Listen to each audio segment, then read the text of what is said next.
Sejam muito bem-vindos ao canal O Reino em 360 Graus. O intuito deste canal não é julgar quem está certo ou errado. Não é trazer discussões desnecessárias nos comentários, e sim ligar um botão de reflexão, um botão de alerta, para que busquemos juntos ao Espírito Santo de Deus direção para fazermos uma convergência em meio à diversidade de opiniões e visões tão diferentes sobre os mesmos assuntos. Jesus chamou 12 pessoas com visões e convicções diferentes. Porém, ele conseguiu convergir nele toda essa diversidade. Irei entrevistar inúmeras pessoas envolvidas com o tal reino de Deus, sendo elas pastores, profetas, doutores, missionários, ministros de louvor, intercessores, evangelistas, servos e afins. Ouvindo o que cada um tem a dizer sobre a sua visão referente ao mesmo assunto, na intenção de enxergarmos que a diversidade hoje tem trazido divergência para o reino, e isso não é saudável. Sendo assim, busquemos convergir novamente toda essa diversidade em Cristo. E como não se trata de certo ou errado, se sua visão é diferente do que foi dito no vídeo, do que foi postado no canal, você é livre para deixar o seu comentário, pois isso só nos ajudará a aumentar a quantidade de informações que queremos levantar. Deixarei uma breve reflexão e a seguir iremos para a nossa entrevista. Que Deus possa te edificar muitíssimo com o conteúdo deste canal.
aqui hoje com o pastor Gilson Siqueira, uma pessoa que chegou aqui no canal através do convite de um amigo, e aqui nos bastidores a gente já está aqui bem na liberdade, na alegria do reino de Deus aqui, porque a gente já deu muita risada aqui.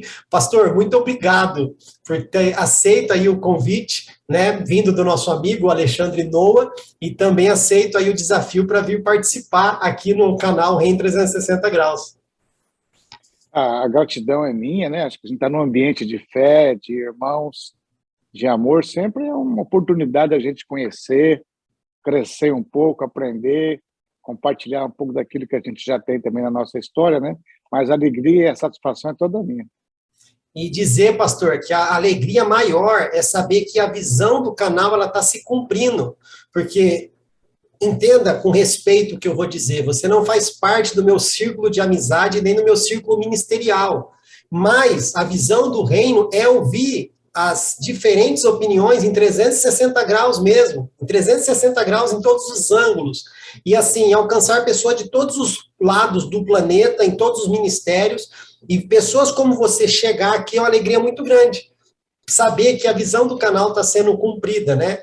Então, eu estou muito feliz aqui, já estou na expectativa de ouvir, né? Mas para as pessoas que estão nos ouvindo pelo Spotify ou estão nos assistindo pelo YouTube, eu vou ler um pouquinho aqui da bio desse rapaz, né? Desse menino. Posso chamar de menino, né? Olha que coisa. Pode. Bonitão. Então é menino ainda, né, pastor?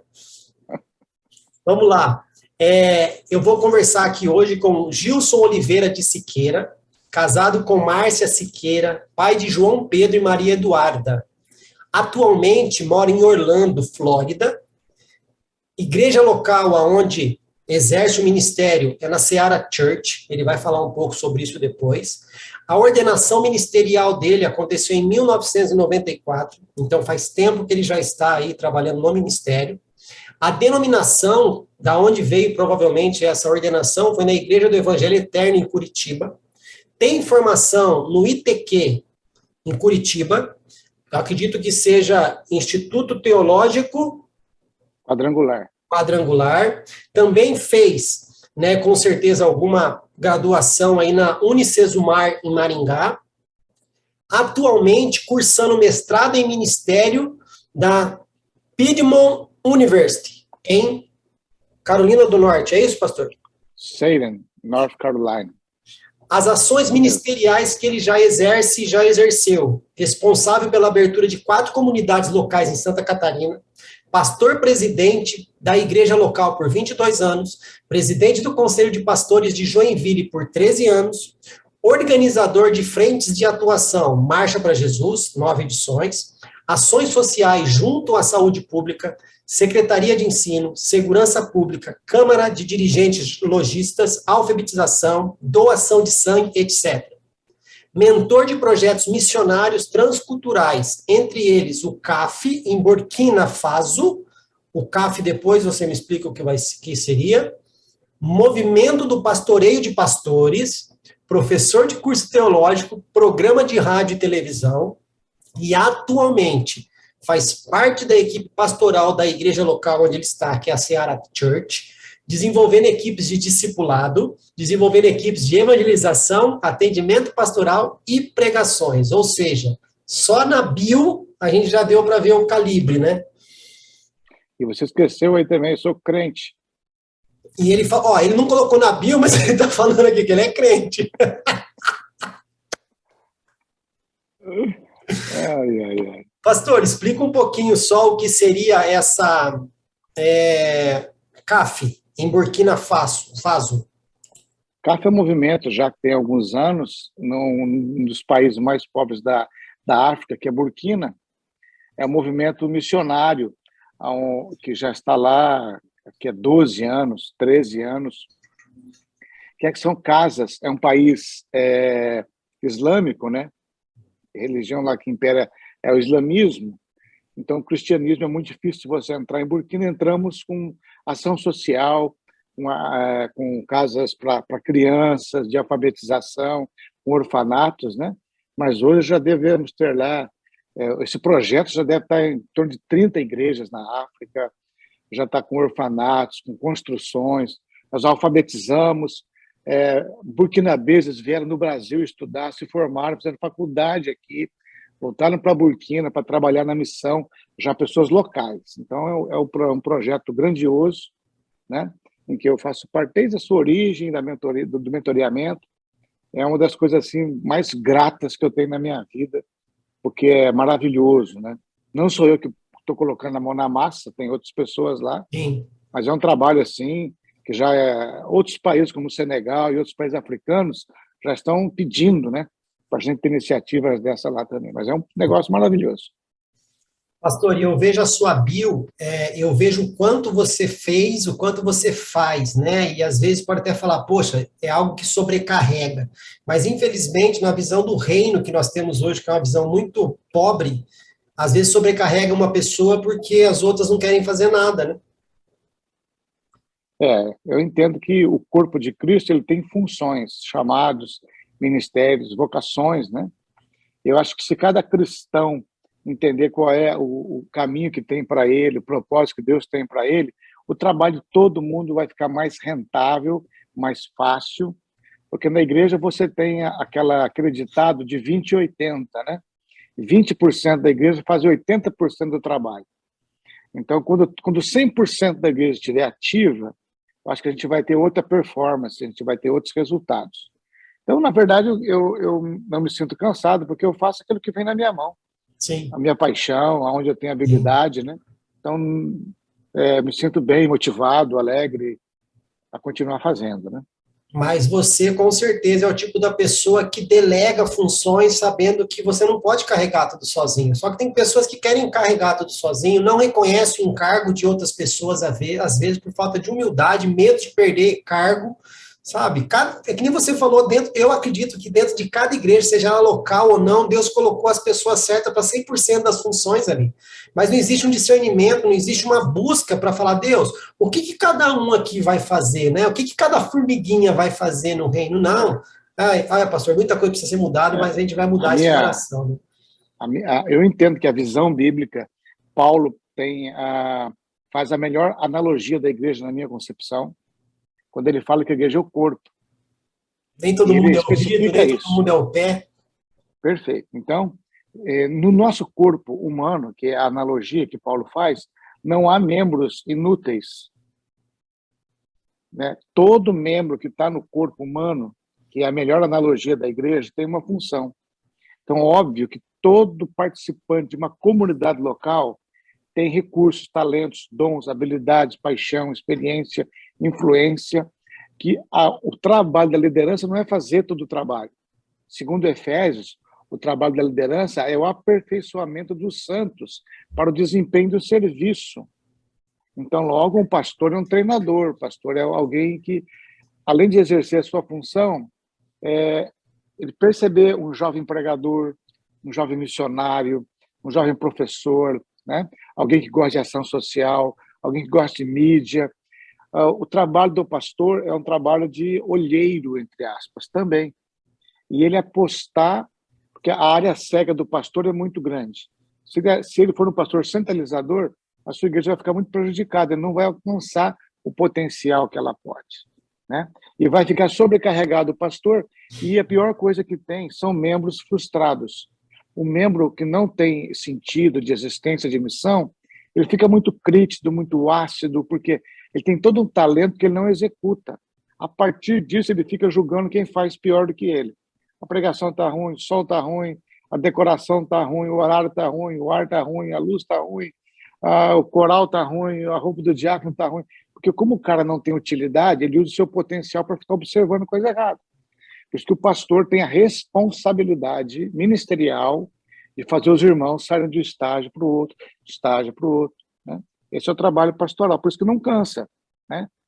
Se eu fizesse tudo, aí eu estava morto já faz tempo. E a gente vê, né, pastor, como que a Bíblia deixou tudo certinho para funcionar, né?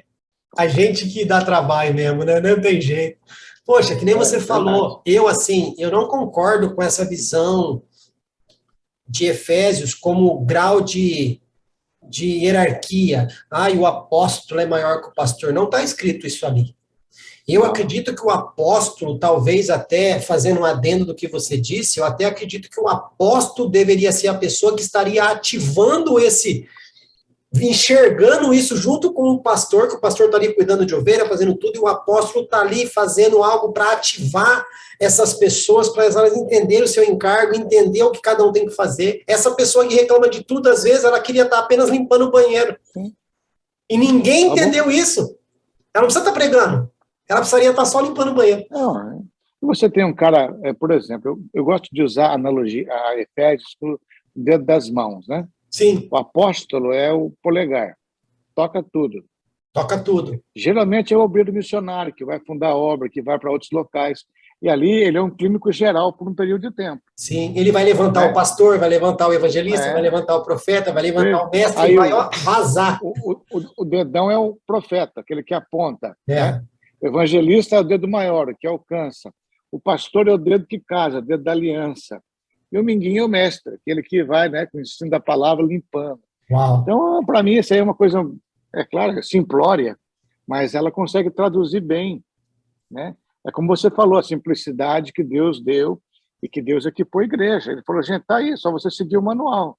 Agora, vocês não seguem o manual e querem que tudo dê certo. Vai dar problema. Né? Mas parte disso vem da nossa herança romana, né? Quando a igreja é cooptada pelo Estado em Roma, e ali você tem a figura do padre, a figura do bispo, e aí eles são representantes de Deus, um povo do Antigo Testamento, e a igreja nossa é subproduto dessa teologia. Sim. Né? Então, o pastor está lá em cima, é o pastor que tem que orar, o pastor que tem... E isso tira da membresia do corpo o privilégio de servir. E isso nos leva a uma infantilização da fé, a uma inutilidade, enfim. Por aí afora, né? Vai ser assunto que só isso aí... Não, fica tranquilo. Eu tenho outras temáticas no canal e vou querer que você participe no futuro, porque é muita coisa para se falar, pastor, mas amém. Você que está ouvindo aí já deu para entender um pouquinho, né? O coração desse pastor aí. Já estou apaixonado pela visão dele, porque eu penso igual, né? E esses dias eu falei, pastor, para um amigo meu, mas o pastor não é Superman. Mas poderia ser se a igreja, né, mantivesse esse pastor, esse líder que ela tem, debaixo de oração. Né? Um monte de pastor caindo aí em erro, que a própria igreja não perdoa depois, por quê? Porque essa mesma igreja só está querendo consumir algo do pastor, não entrega nada para ele. Não ora, não cuida da família, não faz nada. Entendeu? Essa, na minha concepção, o próprio pastor tem que ser responsável em trabalhar essa visão com a igreja, né? A igreja muitas vezes idolatra o pastor, acha que o pastor é super-homem e tal. Eu falo, gente, até aí não tem nada de anormal, sempre foi assim, sempre vai ser. O problema é quando o pastor assume isso. É quando ele realmente gosta disso, né? Cara. Ele gosta disso. Eu sou o cara. Ai de Deus se não for eu, né? Coitadinho de Deus, sem eu estava perdido. Quando o pastor aceita esse jogo, ele está um passo de uma queda, um passo, né? Então, pastor não é mais do que ninguém. Pastor não é o ungido. Todos nós somos ungidos. Então, pastor é uma função. Sim. Tem que ser respeitado como tal e ele tem que se perceber como tal, né? Para não deixar vir sobre ele expectativas irreais, né? Para ele se vulnerabilizar perante a congregação. Então, depois um super-homem desse cai ao descrédito da mensagem de todo mundo. Mas o cara está numa posição em que não era para ele estar. Aí ele fica um alvo muito fácil da carne, do mundo, do diabo. E aí gera o que a gente tem assistido sistematicamente, né? Então, por isso que eu trabalho com pastoreio de pastor, para a gente estar cuidando disso. Algo que eu achei, assim, incrível, eu queria fazer uma pequena colocação, porque pastor não tem amigo muitas vezes, não tem com quem conversar, não tem com quem confessar os seus próprios pecados, porque hoje, pastor, infelizmente, você não pode confessar seu pecado para o irmão vira a cara com você, ouvir a pregação do domingo, e não existe um cuidado. A gente prega sobre o pecado, mas a gente não sabe tratar o pecado do irmão, né? E você falando que você tem um ministério de pastoreio de pastores, assim, Mas, como você disse, se a gente ficar aqui só na introdução, a gente vai o dia inteiro aqui. Pastor, vamos lá ouvir o que você tem para nos compartilhar conosco relacionado a essas perguntas aqui? Você pode fazer a pergunta aí que eu vou tentar daqui, você me ajuda onde eu não souber. Amém. Até Se eu não parece. souber, eu vou pedir ajuda dos universitários, as placas, entendeu? Ai, pastor, muito obrigado. Gente, antes de começar, eu queria só dar uma dica, porque provavelmente você veio aqui para ouvir, né, a entrevista do pastor Gilson, porque você segue ele nas redes sociais, isso foi apresentado até você, e você não viu os outros vídeos, então você, para não ficar perdido, eu estou falando isso em todos os vídeos. Nós temos referências bíblicas nas perguntas, só que nós não vamos parar a entrevista para ler os versículos, nós não vamos editar o vídeo para colocar os versículos. Você pausa aí no Spotify, pausa no YouTube, né? Já dou até uma dica para você, volte a abrir a sua Bíblia, né, pastor? Tem muito crente aí que não abre a Bíblia faz tempo. Ai, Deus não está falando comigo, tá? Então sua Bíblia está ficando muito tempo fechada. Então você vai lá, abre, vê o versículo, vê o contexto, volta, dá um play e ouve o que o pastor vai falar a respeito disso. Porque ele já recebeu o material, ele já sabe do contexto e vai trazer aqui para a gente a visão dele, compartilhar conosco. Recado dado, puxão de orelha dado. Vamos lá, pastor? Vai, pode colocar a pergunta. Primeira pergunta, pastor Gilson. Quais impactos as divergências teológicas têm gerado no reino de Deus, no mundo em nossos dias? E qual é o papel da teologia na vida da Igreja de Cristo? Bom, a teologia é necessária, né? Ela é o estudo da revelação. Uau! E desde sempre. O que é? A teologia trabalha aquilo que Deus revelou. Então, desde sempre, nós temos divergências. Né? O próprio Cristo, quando vem, a leitura que ele faz do Antigo Testamento, ali para os fariseus, para os mestres da lei, né? Para aquele povo todo, já causou divergências. Ele traz uma visão do texto bíblico absolutamente revolucionária, que chocou. A gente sabe até a própria história do apóstolo Paulo, né, que ele estudava o mesmo texto que Jesus, ele perseguia a igreja. Então, como essa visão teológica, ela sempre permeou a igreja, desde o seu nascimento. Né, desde a igreja primitiva, aí vai pela patrística, vai os pais da igreja, a reforma, até os dias de hoje. Então, as divergências sempre estiveram presentes, e elas têm aspectos positivos e aspectos negativos. O aspecto positivo da divergência é que te obriga a estudar. Para você manter a sua posição, você vai ter que orar, você vai ter que pesquisar, você vai ter que buscar os melhores recursos para você realmente ter um fundamento coerente com a revelação. Então, um aspecto positivo da divergência é que nos leva a fortalecer as nossas convicções, né? Porque eu tenho que ter embasamento para isso. E tem um aspecto negativo, é que muitas vezes também nos divide, nos enfraquece, né? Mas a teologia, essas divergências teológicas, elas são boas e ruins, né? Boas no sentido que nos obrigam a aprimorar o nosso conhecimento, a ter uma cosmovisão correta, né? Uma interpretação bem embasada, que pode fortalecer as nossas convicções e a nossa mensagem. E a parte ruim é que muitas vezes ela divide, né? Não há como você fechar, né? Então, esse aí, para mim, são aspectos como interferem na vida da igreja. Eu acho que a divergência é comum, agora que a gente não pode virar inimigo, né? Nós somos a mesma igreja, o mesmo corpo, né? O reino dividido, ele enfraquece, ele perde a sua força. Então, há que se achar um lugar onde a gente possa conversar. Porque eu entendo muitas vezes que os aspectos que nos dividem são secundários, não são os aspectos fundamentais da fé. Entre calvinismo e, por exemplo, arminianismo, que são os nevrálgicos, digamos assim, né? Na verdade, isso não afeta em nada a nossa nascer de novo, arrepender, ser batizado, ser discipulado, amar, orar, evangelizar. As afetações são mínimas. Então, nossas divergências, enquanto nos campos secundários, têm que ser toleradas, né? Agora, no campo que já vira uma heresia, aí complica a coisa. Eu acho que é isso aí que afeta a igreja, né?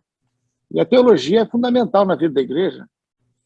Sem teologia, sem ensino, sem doutrina, não há igreja, né? Ela precisa. E teologia não é algo do mundo acadêmico apenas. O academicismo sequestrou a teologia. Eu ia falar isso, pastor, que teologia não é Os teólogos faculdade. estão aí Os teólogos estão aí nos seus palácios, né? E não estão no chão da fábrica. A teologia é para o chão da fábrica, ela é vivencial, né? A teologia é amar o próximo, é orar, é se arrepender. A teologia ela acontece no chão da fábrica, né? Onde tem teologia? Na professorinha de criança da escola dominical, no líder do grupo pequeno, no líder do louvor, né? No nosso devocional. Na devocional. Então, a teologia está esparramada, né? Todo mundo é teólogo.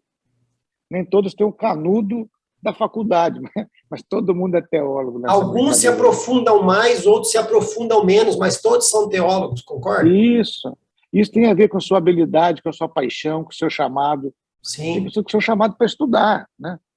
E graças a Deus, porque essas pessoas nos trazem o grego, o hebraico, o aramaico, nos trazem arqueologia, história, fortalece a nossa fé, nos dão fundamentos para a nossa fé. Então, sim, graças a Deus por essas pessoas que mergulham mais intensamente, né? O que não pode é roubar a espiritualidade, a simplicidade, o amor, né? Isso não pode.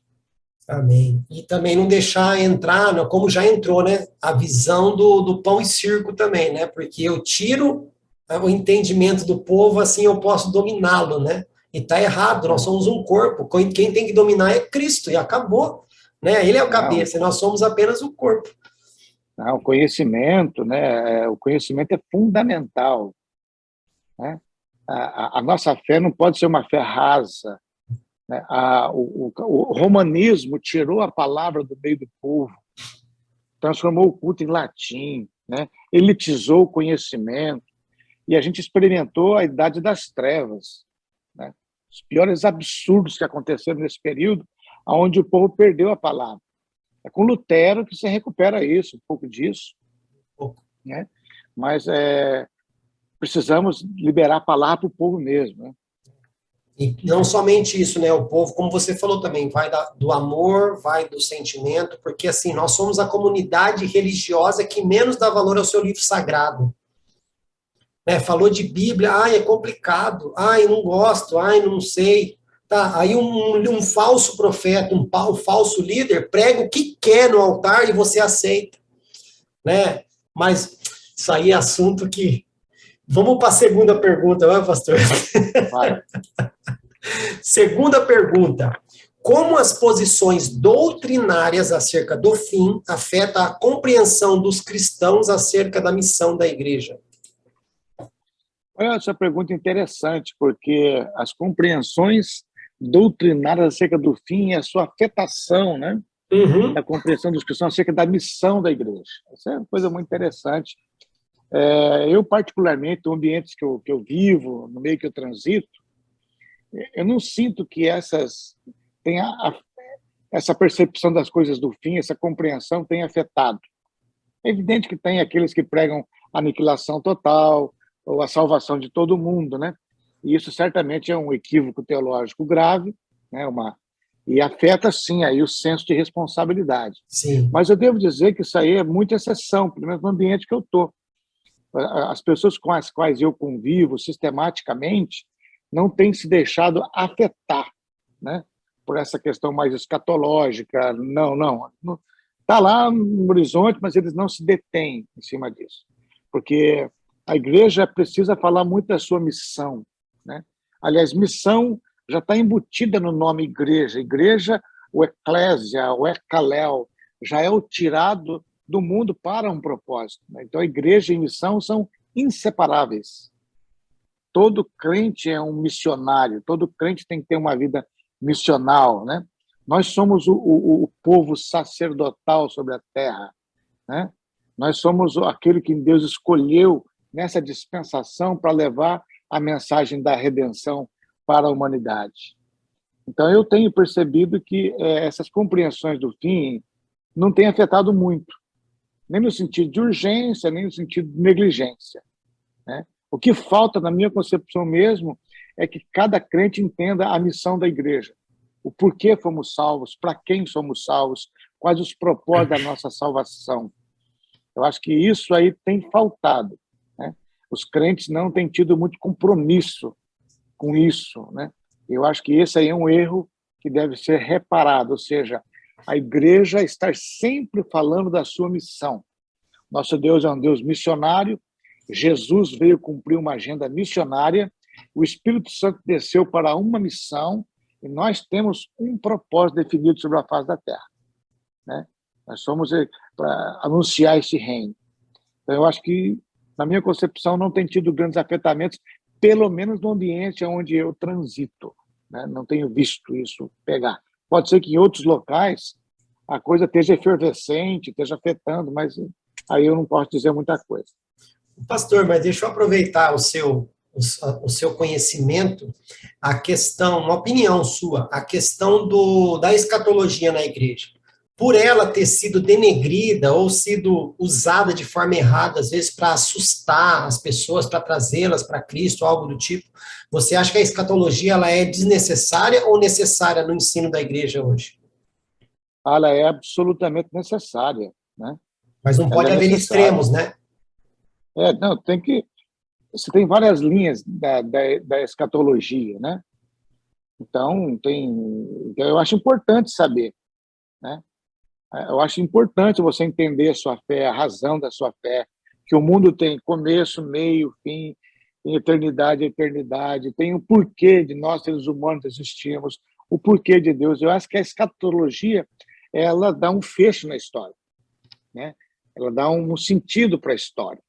Então, eu acho muito importante. Agora, é claro que a gente entende que tem as diferentes linhas de escatologia, onde cada pastor, cada igreja, cada denominação tem a sua percepção, né? A sua interpretação acerca dessa revelação, né? E aí tem que trabalhar de acordo com isso. Agora, não pode ser uma coisa aí para dar medo, né?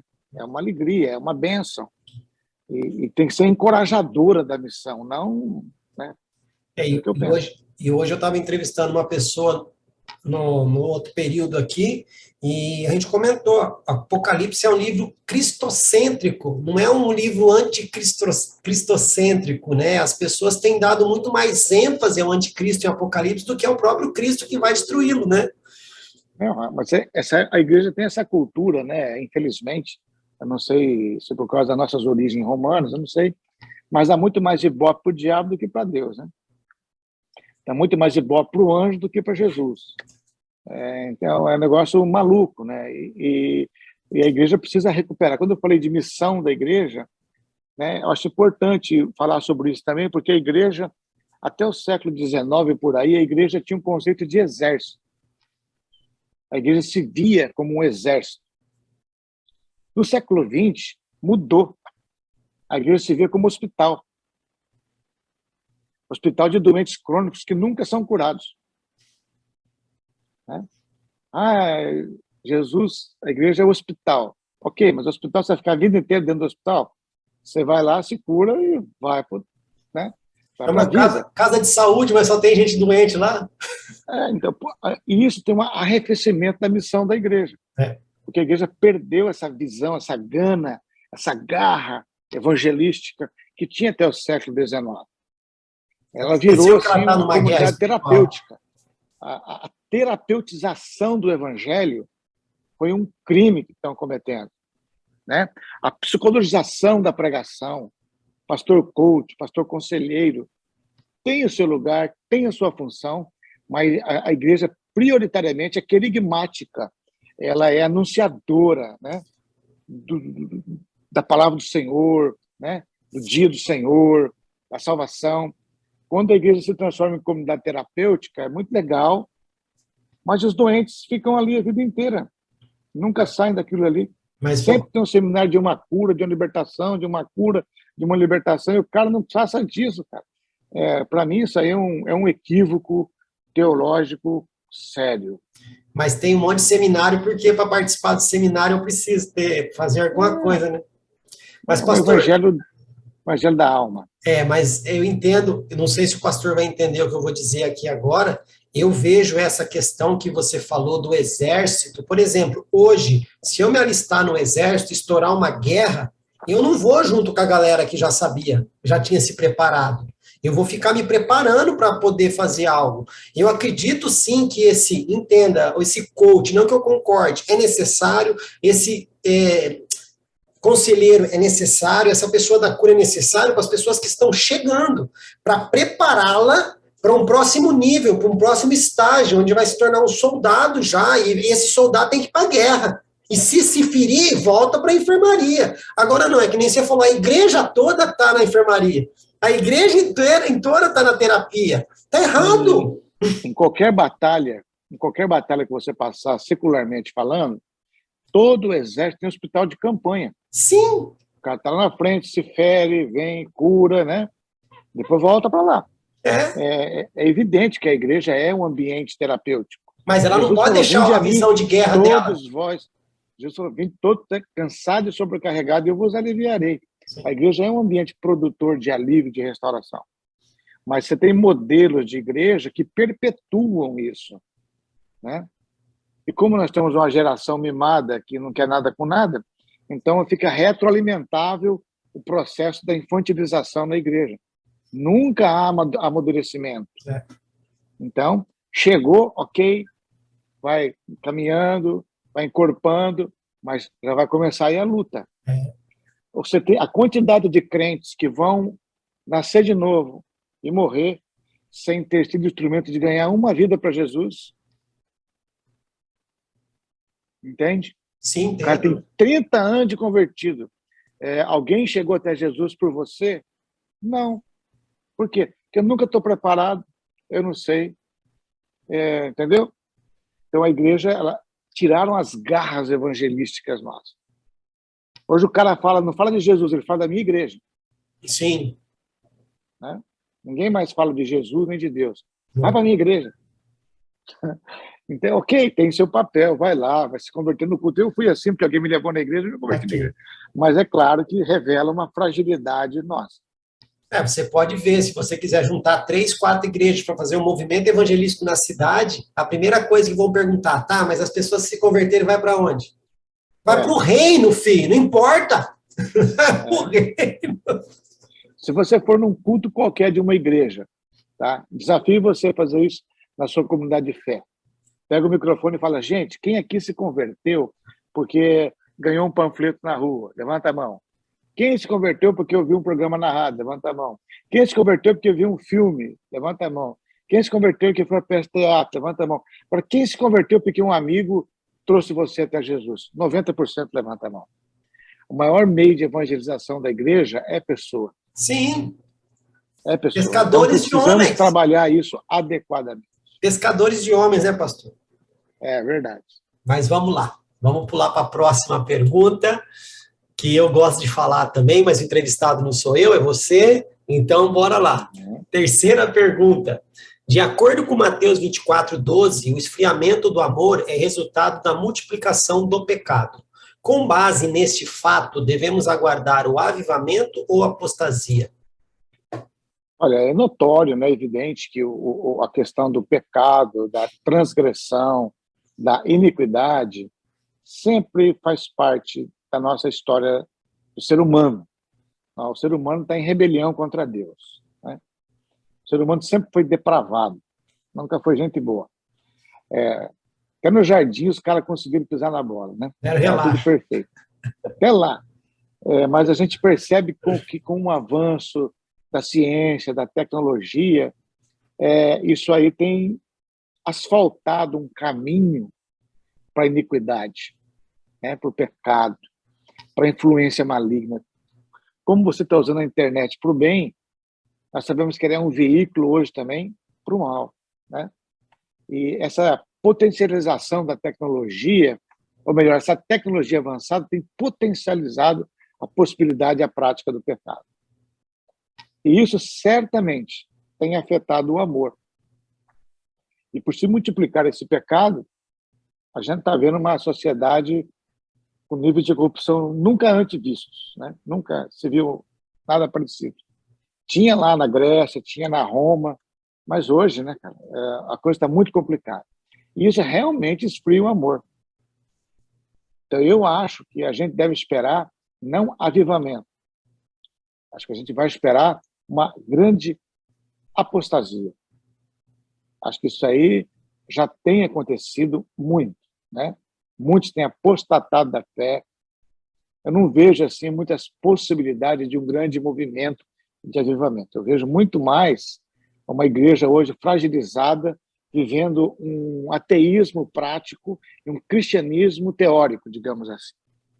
Um cristianismo teórico e um ateísmo prático, né, na vida dos irmãos. E eu creio que isso passa pelo enfraquecimento do amor mesmo, né, pelo avanço do pecado e da iniquidade. Eu creio que vai por aí. O avivamento que a gente pode esperar, para mim, é o avivamento de Mateus 5, de 1 a 16, da perseguição, o avivamento, né, da igreja se redescobrir mesmo. Então, eu não espero um grande avivamento, não. Eu acho muito mais que pode vir uma apostasia por aí. Eu acho que se a igreja, só dela entender que ela se perdeu no caminho, já vai ser uma grande obra do avivamento, já, né? O homem da iniquidade vai se manifestar cada vez mais intensamente. Nós sabemos que o pano de fundo está sendo montado. Sim. Né? O pano de fundo está sendo montado, um quadro para o futuro está sendo muito bem desenhado. Você percebe isso impresso na cultura, no redor da igreja, está muito claro esses elementos. Mas você falou algo muito importante. Você percebe isso por quê? Porque você está lendo, você está estudando, você está indo atrás da sua teologia. As pessoas que estão dormindo para a teologia estão sendo pegas de surpresa. Né? Situações que a gente vê que é juízo de Deus, pessoas orando, falando que é coisa do diabo. Porque assim, pastor, se eu falo que a culpa é do diabo, eu saio da guerra e coloco Jesus na frente. Agora, se é juízo de Deus, a única coisa que eu posso fazer é colocar o joelho no chão e me arrepender e pedir misericórdia. Mas a igreja triunfalista de hoje quer fazer o quê? É coisa do diabo, Deus e o diabo se vira. Não. E por quê? A gente não estuda, a gente não está antenado nisso. E a gente precisa clamar a Deus para que a igreja volte a se preocupar com isso. E volto a dizer, se preocupa muito pouco com o manual de instrução que foi deixado. Eu penso que aonde não há justiça, há iniquidade. Né?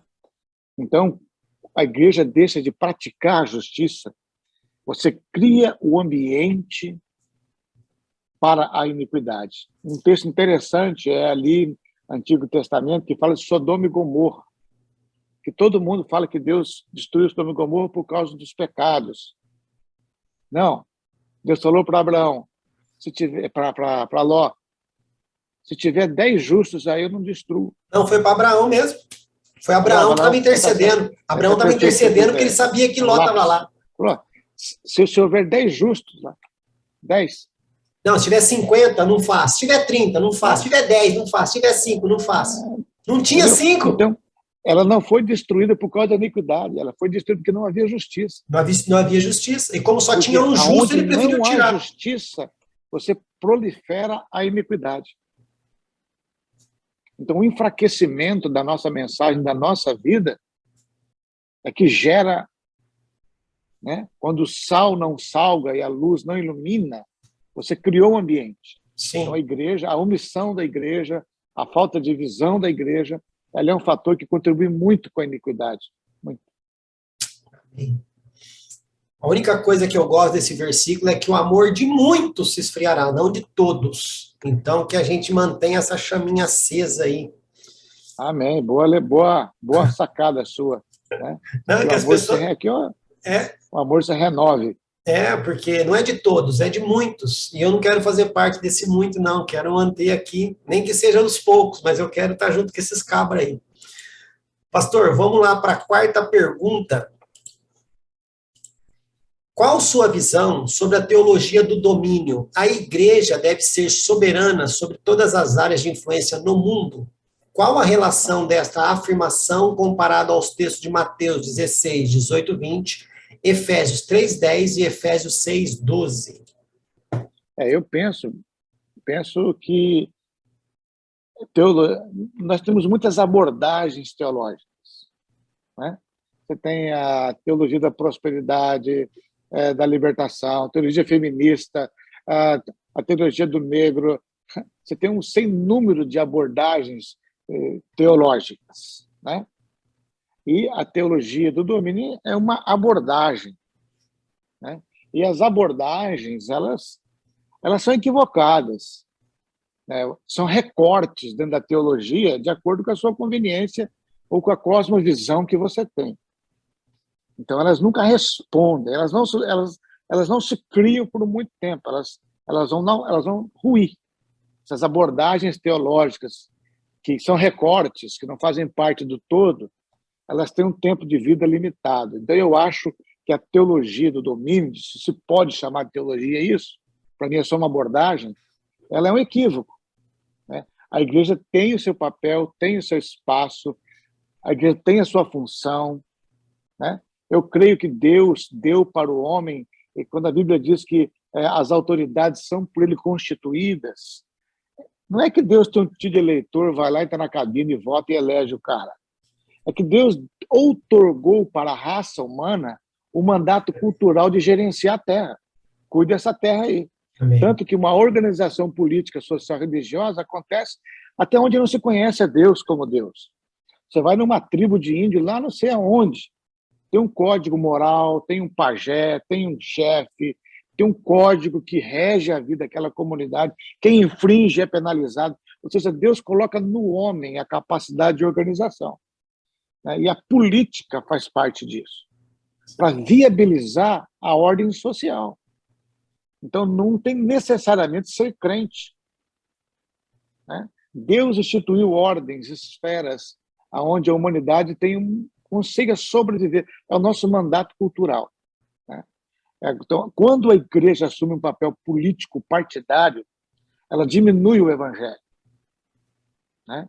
Porque todas essas propostas políticas têm fragmentos do evangelho nela. A direita tem, o centro tem, a esquerda tem. Quando você observa na proposta, você vai encontrar lá dentro pequenos recortes do evangelho. Então, agora, não pode dizer com isso que aquilo lá é evangelho, né? Aquilo lá é uma proposta humana de organização. Então, a igreja não pode entrar nessa parada. O evangelho é completo. A igreja tem a sua função. Agora, é evidente que um crente que faz parte da igreja, que tem uma vocação política, ele, como cidadão de um país, ele pode pleitear ser candidato, ele pode pleitear cooperar com a organização social e política, né? Mas ele não pode usar para isso a igreja. Não deve. Em nome da igreja. É claro que, como crente, o que vai reger a sua postura, o que vai reger o exercício daquilo a qual ele foi eleito, ele vai usar princípios que sejam harmônicos com Deus. Porque Deus é a autoridade suprema sobre tudo e sobre todos. Por isso que todas as autoridades constituídas vão dar conta para Deus. O chefão mandou, mas a turma não obedece aqui embaixo, vai passar a régua uma hora e vai ter acerto de conta. Então, Deus fala, a autoridade foi eu coloquei, eu estabeleci esse princípio. Agora, se essa autoridade está contra mim, eu vou conversar com ela, né? Então, a igreja tem o seu papel, né? E aí os crentes podem participar da vida pública e atuar de acordo com a sua consciência, de acordo com a sua cosmovisão, de acordo com a sua teologia, para ser justo, correto, né? Para levar aquilo que é certo. Então, eu entendo que a igreja não tem que dominar, né? Agora, os participantes da igreja, sim, ele vai certamente participar dessa construção político-social, mas não como dominador, não como cabeça, né? Mas como um membro da comunidade que pode contribuir de maneira significativa no processo todo. Toda vez que a igreja mexeu com política, a gente historicamente sabe o que deu, né? Então, para mim não rola, né? Para mim não rola. Pastor, e o que você colocou aí volta naquela questão que a gente falou da posição da igreja. A pessoa chega precisando de cura, ela é tratada, ela é treinada e ela vai para a guerra, né? Então, eu acredito que uma pessoa que não tem um caráter transformado, é melhor nem se envolver com isso daí. Nem se envolva. Com certeza. Eu concordo que você falou que quando a igreja se meteu com política, a gente sabe que de forma histórica deu muito ruim. Só que nós temos dois homens, considerados homens de Deus, José e Daniel, que não tiveram problema com essa política, porque tinham caráter, né? E eu entendo que a igreja ela pode influenciar todas as áreas, né, necessárias de forma terrena, mas o domínio dela é espiritual. O que todo mundo se esquece. Lembra do século XIX, que nós tínhamos uma visão de exército? Nós sabíamos de uma guerra que nós tínhamos. Só que aí virou esse hospital que você falou, esqueceu da sua visão, a sua guerra. O que a palavra fala? Que as portas do inferno não prevalecerão contra a igreja. É a igreja que ataca o inferno, mas parece que mudou. É o inferno que está atacando a porta da igreja, dizendo as portas da igreja não prevalecerão contra o inferno. Está errado? Mas é que nós perdemos o bonde da história, entre aspas. Né?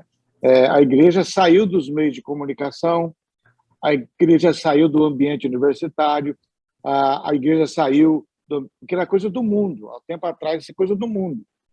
Então, nós nos omitimos diante dessa carência.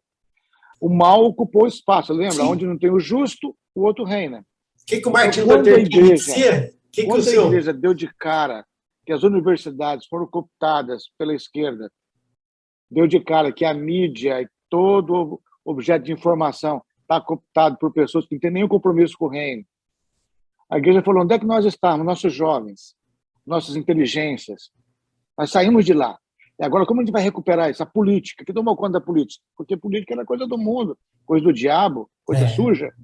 Então, nós saímos dessas esferas. A gente foi radical. Né? Então, a nossa omissão custou muito caro.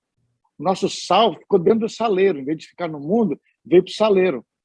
Aí, apodreceu ao redor. Agora é um trabalho da igreja colocar o sal de volta lá fora. Né? E aonde? A luz tem que ser no velador. Então, se você é um vereador, tendo uma Câmara de Vereadores, tem que ser luz lá dentro. Se você é um prefeito, você é um legislador qualquer, um homem público na televisão, onde é que você tem que levar a luz de Cristo. Não através da pregação pura e simples, mas das obras, das abordagens, da influência. Então, eu penso que o crente tem que estar nos espaços, porque nós somos sal e terra. Sim. Mas, como você falou, tem irmãos hoje que não têm estrutura. Como é que você vai lidar com a corrupção? Né? Com a vaidade, com o orgulho? Depois que você chega lá, você vai ser paparicado, você vai ser elogiado, você vai ser... E aí, que estrutura você tem para falar não? Como tinha José do Egito, como tinha Daniel na Babilônia. Né? Esses homens enfrentaram tentações terríveis, mas eles, com a graça de Deus, superaram. O que, infelizmente, não é a realidade na vida de muitos crentes que se aventuram nesses ambientes. Agora, a igreja tem que amadurecer e realmente tem que entrar lá. Né? E além dela ter... como você falou, pessoas com caráter. Além dela ter saído, os que ficaram deram mau testemunho. A Rede Globo aqui no Brasil, ela fechou as portas para o evangelho depois que ela viu o erro, o pecado e a queda do Jim Swaggart. Tinha uma pessoa na mídia, na Globo, é a única vez que você vê aí, ó, um cristão aí, o evangelho sendo pregado na Rede Globo, né? Foi naquela época do Jim Swaggart. Ele pecou, não deu bom testemunho, acabou. Então, além de ter saído, além de termos saído, quem ficou? A Globo dava vazão. A Globo tinha um cara que ela abria, que era o Caio Fábio. O Caio Fábio era o único pastor que tinha espaço dentro da Globo, até cair. Até se envolver com o dossiê Caimãs, essa coisa toda. Ali ele fechou a porta. Mas ele era uma voz respeitada. Só que, infelizmente, ele caiu. Se ele não tivesse caído, eu creio que nós teríamos muito ganho. Mas ele caiu. E a igreja não perdoa, a mídia não perdoa, a sociedade não perdoa, estamos onde estamos. Mas vamos piorar um pouquinho aqui agora. Quinta pergunta, pastor Gilson. Escatologicamente dizendo, novos céus e nova terra, são literais ou metafóricos? Nós iremos para o céu ou o reino dos céus virá até nós? Bom, como tem várias linhas escatológicas, eu sou um velho, então a minha linha é a clássica e boa, dispensacionalista, pré-milenista, pré-tribulacionista e por aí vai. Né? Então eu entendo que, sendo isso, eu encaro Apocalipse com literalidade. Né? Tem algumas figuras, é óbvio, mas para mim a Bíblia é um livro literal. Né? Não tem muito espaço para... Então, crendo na literalidade, eu creio em novos céus e nova terra, né? Eu creio que esse planeta já foi criado com prazo de validade. A Trindade, quando cria, né? Antes de criar, Pedro já fala, o Jesus já morreu antes da fundação do mundo. Que antes de Deus começar o negócio, o plano da redenção já estava estabelecido. Por quê? Porque na sua onisciência ele sabia. Ele criou um ser com arbítrio, né? E o que aconteceria, ele já criou o plano da redenção antes da criação, né? Antes de Deus falar haja luz, Deus falou haja cruz. Então, crendo nisso, eu acho que a humanidade vai ter um upgrade, né? Final. Quando? Quando vierem novos céus, quando vierem nova terra. Eu acredito nessa literalidade, que não é metafórico, né? Lá no grande juízo, quando todo mundo já fechar a conta, todas as etapas se cumprirem, as dispensações, na minha concepção, e haverá o juízo do trono branco, aquela coisa toda, depois vem novos céus, nova terra, uma realidade, para mim, inimaginável. Eu sou um homem de mente finita, capacitado, incapacitado para pensar sobre isso. Que Deus tem preparou, eu não tenho recursos nem para imaginar, né? Um lugar onde o pecado não vai ser uma possibilidade, né? E onde a gente vai ser livre e, ao mesmo tempo, o pecado não será uma possibilidade e nunca mais haverá uma nova rebelião. Então, para mim, é algo assim que eu não consigo nem imaginar, mas é o que eu creio, né? É a certeza das coisas que se esperam, né? Então, eu creio na literalidade que o céu vem, né? E a gente vai ter novos céus e nova terra, porque nós somos seres da terra. Nós não somos anjos, né? Nós somos seres terrenos. Esse é o que eu creio. Amém, amém. Eu gosto, pastor, eu gosto porque, como eu disse, o fato da gente estudar pouco Apocalipse, né? A gente chega nessas horas, a gente fica nisso. A gente poderia ter uma resposta, a gente poderia ter uma certeza, mas infelizmente tiraram isso de nós, né? Tiraram essa questão da cultura do estudo da gente. Não estou dizendo que a gente vai desvendar o Apocalipse, mas se nós tivéssemos a mesma gana, a mesma ânsia de querer entender como Daniel teve, a gente já teria talvez respostas mais claras em relação ao Apocalipse, que eu vejo que o que fez Deus mandar o anjo lá para Daniel foi que ele demonstrou realmente o desejo de entendimento. Hoje a gente faz a oração, Deus, por que isso? Amanhã Deus não respondeu, a gente já perdeu a vontade, já não quer saber mais, né? Então eu gosto muito dessa pergunta, porque eu tenho ouvido muita coisa e vamos ver o que vai ser, né? Porque é engraçado, já pensou? No dia lá, Jesus começa a, dar risada de nós, ó, tá todo mundo aí, ó, você pensou que era isso, você pensou que era isso, você pensou que era isso, que era isso, que era isso, não é isso aqui. Pode ser. Pode. É por isso que a escatologia, ela tem algumas linhas escatológicas, né? Eu sou um dispensacionalista clássico. Ok. Por quê? Porque eu olhei as outras linhas e encontrei no dispensacionalismo clássico a maior dose de coerência. Ok. Entende? De começo, meio, fim, sim, literalidade, historicismo, né, arqueologia, esses elementos todos somados, eu falo, esse aqui faz mais sentido. Sim. Né? Então, eu adoto essa linha. Para mim é muito tranquilo, porque eu gosto de dizer, quando tem coisas que não afetam a parte salvífica do querigma, eu não brigo por isso. Sim. Agora, se você me falar que Jesus não salva, aí a gente vai ter problemas. Agora, se você falar tal coisa, eu entendo, na boa, eu falo que isso aí não vai afetar muita coisa. Daqui a pouco eu vou morrer mesmo. Né? Não, o pessoal começa com essa discussão, eu falo, gente, eu penso assim, eu tenho que estar preparado para ver Jesus e tenho que estar preparado para ir para a guerra. Se acontecer uma coisa, eu estou de boa, se acontecer outra, eu estou de boa. O problema é eu me fechar em algo e esquecer que existe uma outra possibilidade, se existir outra possibilidade. Né? Então, não tem por que ficar com muita discussão também. Só que é o seguinte, eu converso com pessoas que têm a mente aberta, pessoas que têm a mente fechada numa posição, eu falo, não, fica aí com a sua posição, vamos ficar amigo ainda, porque existe uma intolerância muito grande. Né? Então, correndo com as perguntas aqui então, pastor, tudo bem? Joia, manda abraço. Sexta pergunta. Com base em Gênesis 6:3, 1 Tessalonicenses 5:19 e 1 Timóteo 4:1, qual o impacto de não crer na ação do Espírito Santo nos últimos dias? Bom, eu estou levando essa pergunta para a questão da igreja negligenciar, não obedecer, né, ao Espírito, né? E eu entendo que a Trindade ela tem funções específicas na história.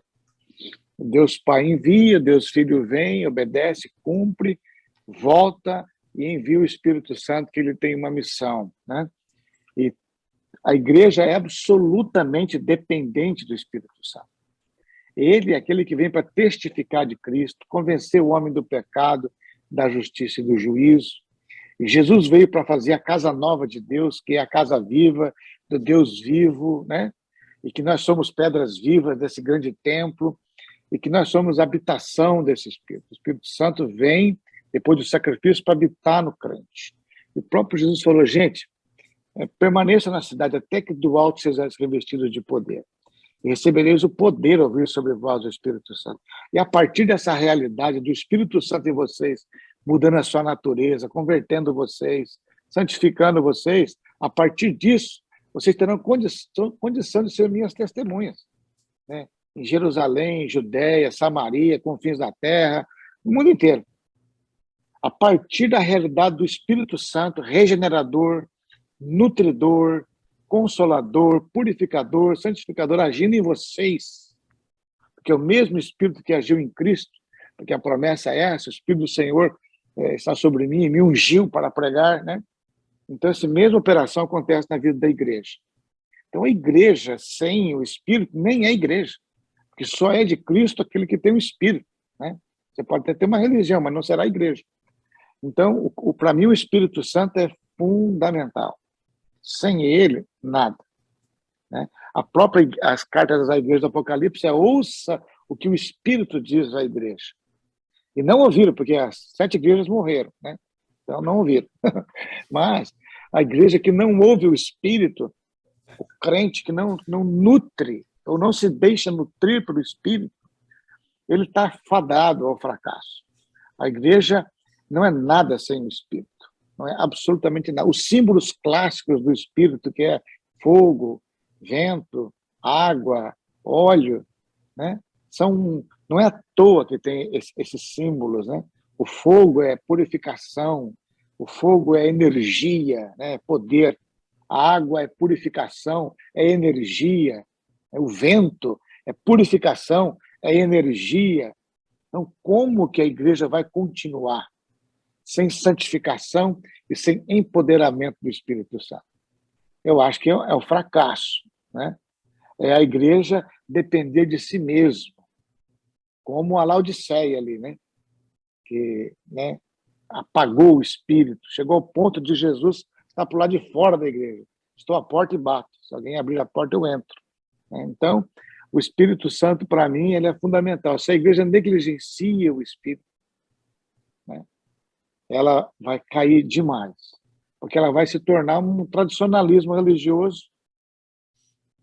sem o poder, né? Então, eu acho que isso aí é muito complicado. A igreja não pode abrir mão disso. O Espírito Santo é o que renova, o que fortalece, é o que ensina as Escrituras, é o que esclarece, é o que pode converter uma pessoa a Deus. É o Espírito Santo, não sou eu, não é você, é o Espírito Santo agindo na nossa vida para alcançar outros. Ou seja, o Espírito Santo é o Deus dessa dispensação. Não dá para pensar. Até acho que ele é muito negligenciado hoje, né? Sumiu dos nossos cultos, sumiu da oração intensa, fervorosa, né? Eu acho que é uma negligência com relação ao Espírito. É o que eu penso. E assim, pastor, essa pergunta para mim, talvez de todas, é a pergunta mais importante da entrevista, porque a gente vê igrejas que não pregam contra o pecado com medo de afastar o membro. Mas quem que convence o membro do pecado, da justiça e do juízo? Alguma coisa tem que ser repensada. Então, o Espírito Santo não está lá? né? E além disso, a gente volta, sim, para a primeira pergunta sobre a teologia. Deixou-se de pregar quem é o Espírito Santo. Como você falou, ele é o Deus para nós, para essa dispensação. O Espírito Santo é Deus, é a terceira manifestação de Deus aos homens. Ele não é uma energia de Deus, ele não é algo que vem de Deus, ele é o próprio Deus. Não é? E aí as pessoas não dão essa importância. Em nome do Pai, do Filho e do Espírito Santo, ele é o último. Não é o último. Ele é essa manifestação de Deus aos homens. E eu falei para o meu pastor esses dias, pastor, nós precisamos voltar a ter culto. Ele falou, não, mas a pandemia está acabando, a gente vai voltar. Eu falei, não, estou falando culto, não reunião de pessoas. Aonde o nome de Deus é glorificado, o nome de Deus é cultuado, onde a pessoa do Espírito Santo tem toda a liberdade. Espírito Santo, a casa é sua, só que acaba 9 horas, tá? Até 9h15 você não pode falar, não. Irmão, sinta a presença de Deus, Deus está aqui, da 9 horas o nego vai embora. Não, se a presença dele está ali, eu quero ficar. Davi não falou que é melhor um dia na sua presença do que 1000 em outro lugar? Então que presença é essa? Né? Então a gente negligenciou, como o pastor falou, essa pessoa. E tem algum, você tem todo o conhecimento para responder. Tem algum versículo na Bíblia que fala, não entristeçais o filho ou o pai? Não tem. Tem algum versículo que fala, não apagueis o pai e não apagueis o filho? Não tem. Jesus vem e fala, contra o pai e contra mim, vocês podem até falar alguma coisa, pecar, nós perdoaremos, mas contra essa pessoa não. Olha a importância disso. Paulo fala aos Efésios, ele diz o quê? Não vos embriagueis com vinho em que há contenda. Oi? Não vos embriagueis com vinho em que há contenda, mas enchei-vos do Espírito. Então é muito importante. Ali é uma ordenança.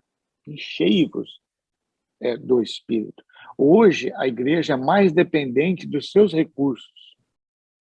A igreja hoje é mais marqueteira do que cheia do Espírito. Então, eu faço lá meia dúzia de imagens no meu culto, pessoas chorando, jogo na internet e fico pegando crente da igreja dos outros, né? Porque o meu culto... As pessoas confundiram o Espírito Santo com emocionalismo, com manipulação emocional. E entende que o Espírito, a missão do Espírito é testificar do Filho. A missão do Espírito é gerar em nós a imagem de Cristo. Sim. Está lá escrito, Paulo fala em 2ª carta aos Coríntios 3:18, ele fala, transformado pelo Espírito, a imagem do Senhor. Então, a gente tem que ser cooperador com o Espírito, com o discipulado, com Cristo formado na minha vida, né? E a igreja só vai ter autoridade quando os seus membros parecerem com Cristo. Para os seus membros parecerem com Cristo, isso é uma obra do Espírito Santo. Isso não é obra de marketing, isso não é manipulação de massa, isso não é hipnose, não é nada disso, não. Somente o Espírito pode gerar em mim a imagem do Filho. E isso nas Escrituras, na comunhão dos santos, na oração, no compartilhamento. O Espírito me transforma a imagem do Senhor. A igreja não é um lugar onde você maqueia as pessoas. É onde a transformação acontece de dentro para fora. E isso é uma obra do Espírito Santo. Sim. Né? Então, não é marketing. Então, a igreja hoje, a igreja de Laodiceia era assim, não precisa de nada. Tem tudo, sou rico. E o Senhor fala, tu és miserável, pobre segue nu. Mas importante, você não tem... Vocês são bonitos, vocês têm prédio bonito, cadeira bonita, som bonito, organização bonita, estatuto incrível, vocês têm uma aparência muito legal. Mas vocês, na minha concepção, são pobres, cego e nu. Aconselho que de mim, né, aquela coisa toda. Então, eu acho que o Espírito Santo é a nossa força, né? É a terceira pessoa da Trindade. O Deus dessa dispensação é o Espírito. E Jesus fala na grande comissão, batizando eles em nome do Pai, do Filho e do Espírito Santo. As pessoas pensam que é mergulhar na tina d'água ali. Não é. Mergulha as pessoas em Deus Pai, mergulha a pessoa em Deus Filho, mergulha a pessoa em Deus Espírito Santo. Faça entender quem é essa Trindade, qual o papel, quem são. Fundamente essa pessoa, né? Essa é a obra que Jesus mandou a gente fazer até o confim do século, até os confins da terra. Né? E a gente às vezes tem negligenciado isso daí. E quando a pessoa vai para o batismo físico, é uma expressão pública de fé que ela já está imersa no Pai, no Filho e no Espírito Santo. Ela está Perfeito. só mostrando para o mundo, gente, mudei. Não é mágica. Isso. Pastor, eu dei uma Bíblia aqui, eu não sei se você deve ter também, que é a Bíblia Judaica completa. Você tem dela, não? Tem. E eu entendi desta forma quando eu li lá em Mateus 28, 18 e 20. É essa mesmo. Ele fala lá, ide por toda a terra, fazei talmidins, imergindo-os na verdade do Pai, do Filho e do Espírito Santo. Quando eu vi isso, esse versículo fez assim para mim, ó, bom! Uhum. O batismo nas águas é nada mais do que Mateus 16. Tudo que ligares na terra terá sido ligado no céu. Não é Deus que liga o que eu ligo aqui na terra. Eu ligo aqui na terra o que Deus liga no céu. Então, se uma pessoa já nasceu de novo, já foi mergulhada, então eu não recuso para ela a água. Eu ligo aqui na terra o que já foi ligado em algum lugar. Eu sou um agente responsivo, reativo, não proativo. Eu reajo a uma realidade que Deus já estabeleceu. É isso. Então, vamos lá, pastor. 7ª pergunta, a gente falou um pouquinho disso na 3ª, mas aqui, se você quiser dar uma explanada melhor, toda a liberdade, tá? 7ª pergunta. Como será a apostasia? E qual comparação podemos fazer com a igreja primitiva? Meu Deus do céu. Deixa eu ver aqui a minha cola aqui. Pode pegar a cola. Aqui não tem problema, não. A apostasia é uma negação de Deus, né? É um ateísmo prático e ela é um cristianismo teórico. Ela é um cristianismo teórico e um ateísmo prático. É uma negação de Deus, né? Então, eu acho que essa apostasia ela já está aí, está batendo na nossa cara, né? Muitas coisas contribuem para ela. A distorção teológica é um agente muito responsável por isso. Né? Nós temos aí, por exemplo, a teologia da prosperidade ou da libertação, que são produtoras de apóstatas, né? Muitos falsos mestres, muitos falsos ensinos. Realmente, a apostasia é uma característica da igreja do final dos tempos. Né? Ela está se apostatando da fé verdadeira. Para mim é um fator de muito entristecimento, né? Hoje você tem uma teologia da prosperidade que parece que é o evangelho antropocêntrico, né? É o Deus servo, não é o Deus senhor. Uma sociedade hedonista, que é o prazer, que é a satisfação, que é o sucesso, uma glamorização. E aí tem um evangelho, um pseudo-evangelho adaptado. Isso é apostasia. É um pseudo-evangelho, é uma anátema, diz Paulo aos Gálatas. Qualquer noção de evangelho que você não veja na minha vida ou em Cristo, seja anátema. Então, você tem hoje um pseudo-evangelho, né, que destruindo a fé das pessoas. É morte na panela, como lá o episódio do Eliseu. Isso. Né? E as pessoas estão comendo, estão se apostatando da fé verdadeira, né? Daquela fé intensa, daquela fé real, a teoria da libertação, que está mais nos arraiais tradicionais também, que tirou Deus da história, é só o homem que faz. A prosperidade é só Deus que faz, o homem não faz nada. E a libertação é só o homem que faz, Deus não faz nada. São distorções, né, desequilíbrios, que têm contribuído com uma apostasia da igreja. Nós temos uma igreja hoje apóstata, né? Uma igreja que não amadurece, que não infantil, é manipulável. Né? Para mim, isso é uma apostasia. Né? E isso aí só vai se intensificar, porque o evangelho raiz não tem mais espaço. Tem, como diz por aí, o Nutella. Né? Esse está por aí, o evangelho que apaga o ego. Né? Não é o evangelho profético, não é o evangelho que choca. Né? Não é o evangelho que diz que você não presta, que você tem que se nascer de novo. Então, isso aí tem permitido para mim esse quadro apóstata que profeticamente só vai ser incrementado, né? Até para o futuro. E você tem alguma comparação para fazer essa apostasia lá na igreja primitiva? O que a igreja está igreja vivendo hoje, o que a igreja está vivendo hoje nessa apostasia, uma comparação com a igreja primitiva? Sim, a igreja primitiva tinha 4 pilares de sustentação da comunidade, né? Que é a doutrina dos apóstolos, a comunhão, o partir do pão, as orações. Isso daí, para mim, é chave, né? Isso aí, para mim, pessoalmente falando, para mim, são 4 pilares que sustentam uma casa. E tinha alguém aí por trás desses 4 pilares, né? Que a gente falou na sexta pergunta. Tinha a ação do Espírito Santo, né? Essa é uma obra do Espírito Santo, né? É uma obra do Espírito Santo. Mas essa realidade é encontrada lá dentro. Sim. Como é que o Espírito operava ali? Onde havia doutrina, onde havia comunhão, né? Onde havia o partir do pão, ou seja, a consciência do corpo de Cristo, do sacrifício de Cristo, que é uma obra do Espírito, né? E onde havia as orações. Sim. Então, uma igreja hoje, um crente hoje, para escapar da apostasia, o que tem que ter? Ah, pastor, o que tem na tua igreja? A minha igreja tem doutrina dos apóstolos, tem comunhão verdadeira, tem partir do pão significativo e claro, a compreensão da redenção, da expiação, da encarnação, da doutrina, e tem orações. Se tiver tudo isso aí que vai acontecer, em cada alma vai ter temor, sinais e maravilhas o Senhor vai fazer, os irmãos vão se importar um com o outro, vão tomar refeições com alegria, com singeleza, louvando a Deus, e os de fora vão querer fazer parte dessa comunidade. Então, eu acho que a apostasia, ela acontece pela negligência desses pilares encontrados na igreja primitiva, que devem ser recuperados, que não tem nada a ver com a igreja primitiva, é da igreja. Ele precisa ser recuperado urgentemente. O movimento de grupos pequenos, graças a Deus, trouxe muita restauração para isso. A igreja em células tem as suas loucuras, né? Mas ela conseguiu recuperar muito disso, né?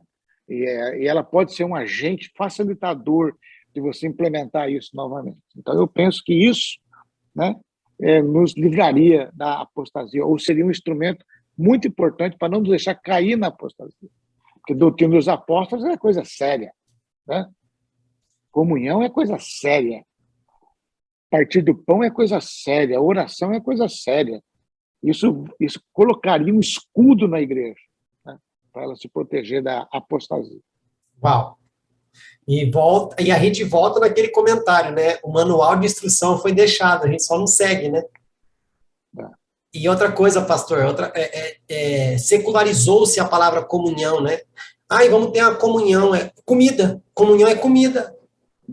Amigão, comunhão é você sofrer a dor do seu irmão.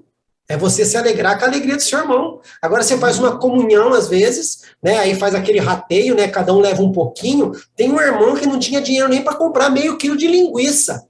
Mas ele queria fazer parte daquilo. Às vezes ele está se endividou, às vezes, ali para comprar aquilo para poder fazer parte. E ninguém tem consciência disso, porque não existe a verdadeira comunhão, não é tudo em comum. Não estou dizendo socialismo aqui, viu, pastor? Mas uma pessoa poder colocar na mesa, gente, eu não tenho dinheiro para pagar a conta. O socialismo roubou isso nosso. Sim, fizeram de forma errada, mas essa é a essência. Isso é inspirado no movimento da igreja. É claro que eles faziam sem o espírito, então não é nada. Não vai dar nada. Mas a gente, comunhão, é uma comum união. Ele é realmente uma misturança do corpo. É algo comum. Se eu estou me sentindo bem porque eu tenho um cobertor, como que eu posso saber que você não tem um cobertor e eu dormi aqui? Eu não estou em comunhão com você. Eu e você não temos a comum união, sabe? Mas não é pregado isso, porque isso não dá ibope, pastor. É que isso, muitas vezes, isso não encaixa na nossa liturgia. Né? Dos nossos modelos. Mas se o pastor quiser vacinar a igreja dele contra a apostasia, ele precisa investir em consciência de comunhão. Sim. Mas como é que faz isso? Tem que aprender. Tem que aprender. Compartilhar, sentir, né? E ser aprendido, né? Agora, a gente vive numa cultura que ninguém quer se incomodar. Eu não quero saber de você, não quer saber de mim, porque você vai me trazer problema. Isso é contra o evangelho. Sim. Não, eu tenho que saber quais são as suas necessidades e, mais do que isso, eu tenho que saber como eu posso ajudar você a suprir a sua carência. Ou é emocional, é espiritual, é material, não importa. Isso é o sistema cooperativo da igreja. Essa igreja de Atos era um poder, porque estava presente. Quando você olha para a gente hoje, Você vê, o cara vai no culto domingo, 2 horas. Passa 6 dias da semana no meio do pecado, trabalho, corrupção, tentação, né? Tantas crises pessoais, problemas. Aí o cara vai para um culto de 2 horas no domingo. Gente, como que esse cara vai amadurecer, crescer? Você finge que é pastor e eu finjo que sou ovelha. Nós fingimos que somos igreja. Não mudamos nada. Ninguém muda porcaria nenhuma. Né? Fica essa basófia que está aí horrorosa. Então, você precisa trabalhar o quê? Comunhão. Só que vai dar trabalho, meu amigo. Você não faz isso com 5.000 pessoas. Faz isso com 5 pessoas. Ah, mas 5 pessoas é muito pouco. Jesus fez com 12, meu amigo. É pouco? Chegou onde chegou. É pouco? Se você levar a sério, cuidar de 5 pessoas é muita coisa. No meu trabalho discipulado, 1 cuida de 2. Eu cuido de 3. Entende? Entendi. Uma vez por semana, estamos juntos, tomando café, conversando, orando. Sim, sim. Entendeu? Indicando um livro. Agora, você pode cuidar desse jeito de 5.000 pessoas? Não. E por que as pessoas querem igreja de 5.000 pessoas? Não dá conta. Ah, não, eu tenho 5.000 pessoas, mas eu tenho 2.500 líderes para cuidar dessas pessoas, ok? Agora, sozinho, não pega, não faz, pastor. Meu amigo, eu conto no dedo quem cuida de líderes. É. Eu trabalho com pastoreio de pastores. Ninguém cuida de ninguém. Entende? Entendo. Essa é uma tragédia da igreja. Essa Entendo, é uma pastor. Entendo. Então, e a gente não vai resolver isso aqui, óbvio, né? Mas essa consciência tem que estar latente ali para a gente começar a movimentar. Sim. Eu não posso mudar o mundo, mas eu posso mudar onde eu estou. Sim, sim. Eu trabalho assim. Sim. Eu não posso mudar a igreja. Mas o ambiente onde eu estou inserido, no meu microambiente, aí eu trabalho no Ministério Infantil. Então, as minhas professoras eu vou cuidar. Sim. Para elas cuidar dos seus alunos. Aí eu trabalho no louvor, não sou pastor da igreja. Então, os músicos eu vou cuidar. Então, cada cristão tem que entender a sua área de influência, onde Deus o colocou. E ali dentro, ele fazer com 2, 3, 4 pessoas, 5, porque esse negócio derrama. Esse negócio derrama. Foi assim com os discípulos, foi assim na igreja primitiva. Então, precisa recuperar isso. O manual está aí, né? Agora, a última pergunta, talvez dê para você discorrer um pouquinho mais sobre isso. É a última pergunta das fixas que você estudou. Depois nós temos uma perguntinha surpresa ali, tá bom? 8ª pergunta. Na sua visão, qual é o papel central da igreja nos últimos dias?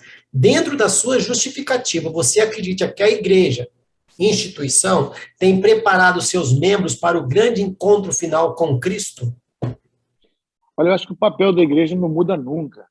Né? Os últimos dias é desde o tempo de Paulo. Nós estamos vivendo os últimos dias. Então não mudou nada. Nós estamos nos últimos dias. Né? A igreja já nasceu nos últimos dias, né? No último período, digamos assim. Então a igreja tem a sua missão inegociável. Né? Nós somos o povo missionário de proclamar essa mensagem. Né? Nós somos a nação santa, a raça eleita, o sacerdócio real, o povo de propriedade exclusiva, né? Para a gente anunciar esse reino maravilhoso, essas verdades. Nós somos missionários, a igreja é um ambiente missional. Né? Então a igreja tem a sua missão para esses últimos dias. Deixa eu entender mais aqui a sua pergunta. Se quiser, eu repito. Papel central da igreja. O papel central da igreja é a anunciação, é o querigma, né? É o testemunho, é ser o sal da terra, é ser a luz do mundo, é brilhar como astros no meio de uma geração corrompida, é ser a pedra no sapato da cultura, é ser a voz profética no meio das nações. Né? A igreja não foi feita para receber tapinha nas costas, a igreja foi feita para levar pedrada.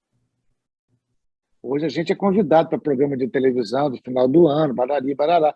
Mas Jesus falou assim, cuidado, ai de vós, quando todo mundo dá tapinha nas tuas costas, porque assim trataram os falsos profetas que vieram antes de vós.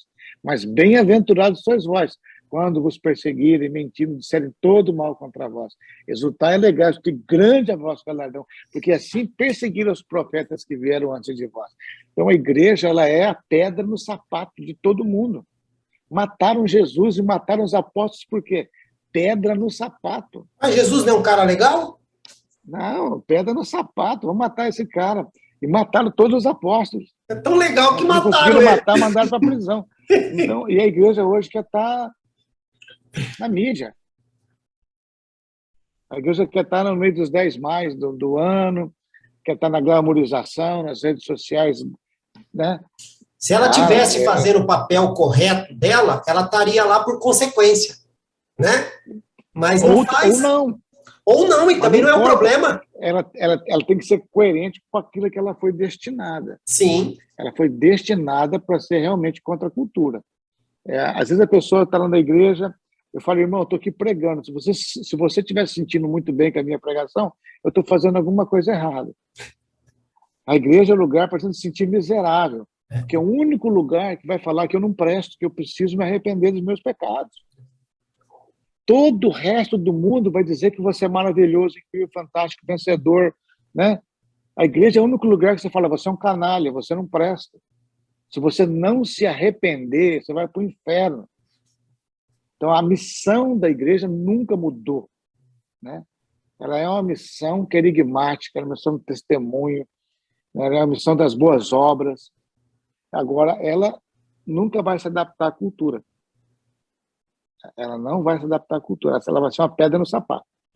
Nós estamos pagando um preço muito caro porque queremos uma igreja muito presente na cultura hoje, né? Nós tiraram as nossas garras, né? Então, a gente precisa recuperar isso, com certeza.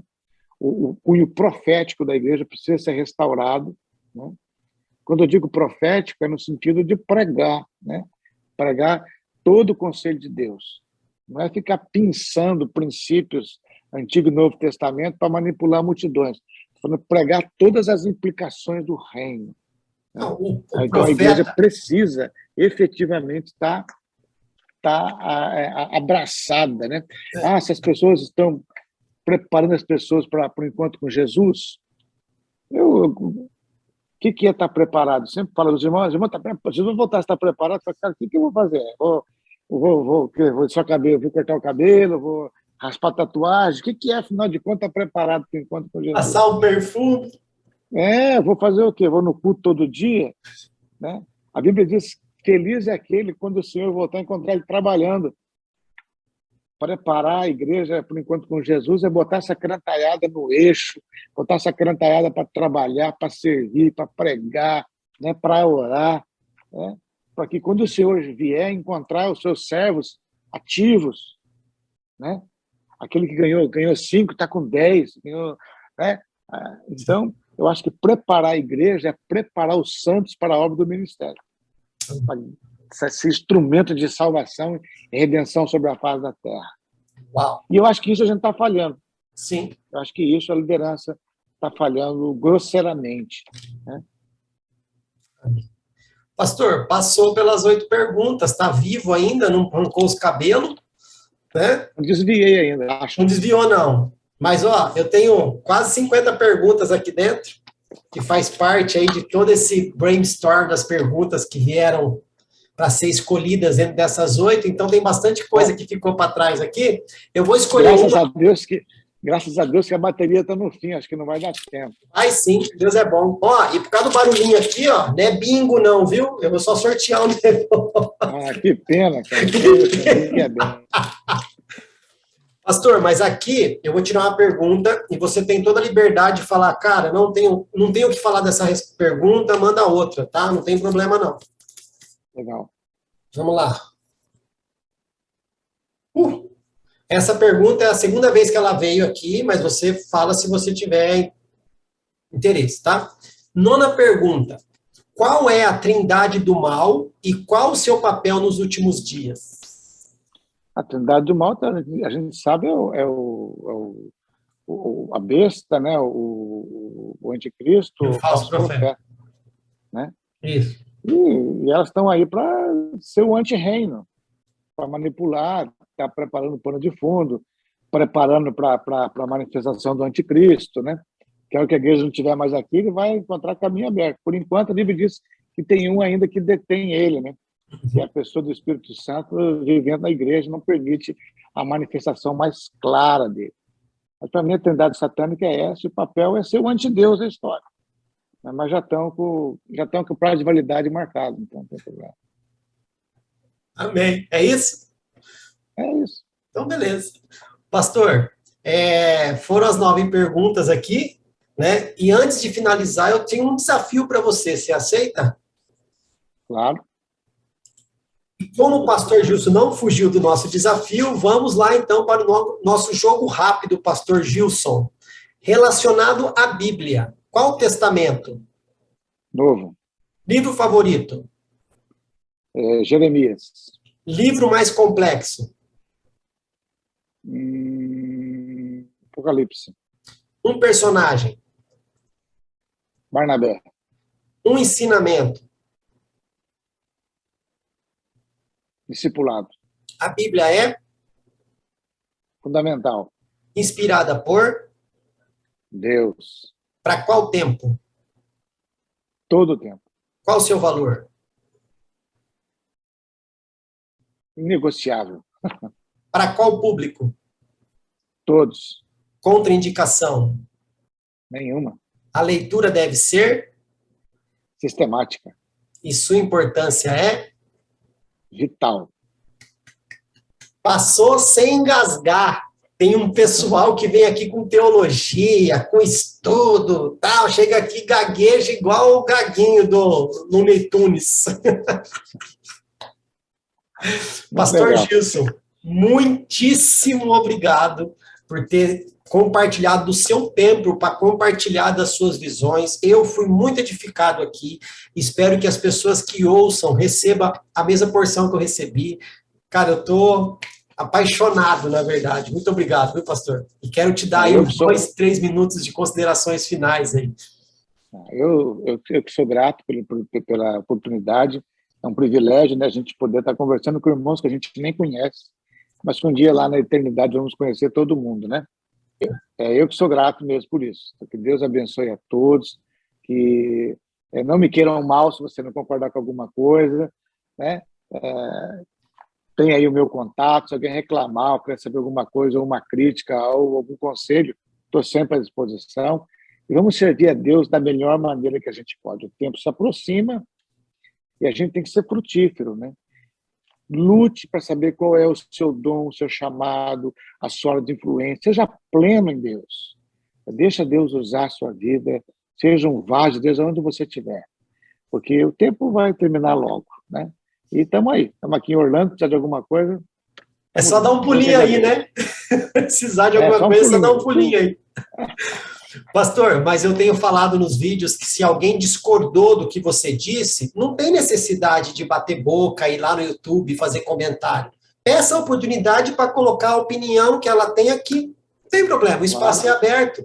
E ótimo. Então, eu peço, o canal Reino 360 Graus pede também para que Deus abençoe seu ministério aí.